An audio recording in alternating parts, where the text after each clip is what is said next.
This content reflects my personal observations and learning process while studying financial markets and digital assets. Any discussion of trading strategies or market structure relates only to my own trading framework and personal trading system.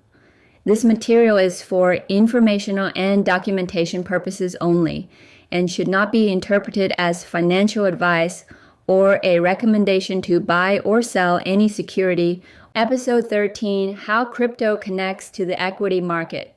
Over the past several weeks, I've been studying the digital asset ecosystem, learning how exchanges operate, how custody works, how transactions move through different platforms, and how networks secure themselves through mechanisms like staking.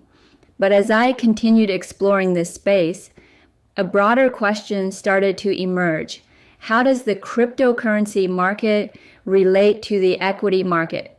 For someone like me who primarily operates within traditional financial markets, this question is important because it helps place digital assets within the larger financial system. At first glance, cryptocurrency markets may appear completely separate from equities. After all, cryptocurrencies operate on decentralized networks, while stocks represent ownership in companies. But when you look closer, the two markets are becoming increasingly connected. One reason for this connection is liquidity. When financial conditions are supportive and capital is flowing into risk assets, investors often allocate money into multiple areas at the same time, including growth stocks, technology companies, and digital assets. In that sense, cryptocurrencies can sometimes behave similarly to other high-growth or innovation-focused assets. Another connection comes from the companies that sit inside the digital asset ecosystem. Some public companies are directly involved in the infrastructure that supports cryptocurrency markets. For example, platforms like Coinbase operate exchanges that allow users to buy and sell digital assets. Other companies, such as MicroStrategy, have accumulated large amount of Bitcoin on their corporate balance sheets, creating another bridge between the equity market and the digital asset ecosystem. As institutional participation grows, the relationship between these markets may continue to strengthen. For retail traders, this connection raises an important consideration.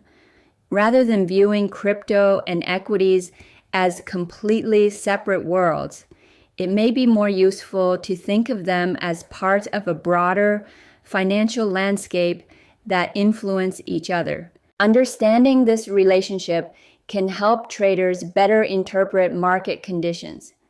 For example, periods of strong liquidity and investor optimism often support both technology stocks and digital assets. On the other hand, when financial conditions tighten or risk appetite declines, both markets can experience increased volatility. For a disciplined retail trader, the objective is not to predict every move in either market. The objective is to maintain a structured approach that remains operational regardless of the environment.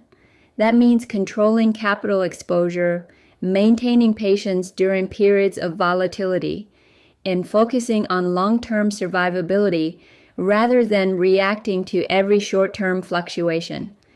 As digital assets continue integrating with traditional finance, understanding how these markets interact may become increasingly valuable.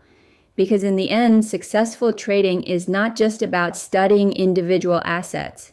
It is about understanding the system those assets operate within. And as always, the same principle continues to guide my exploration. Before capital moves, understanding must come first.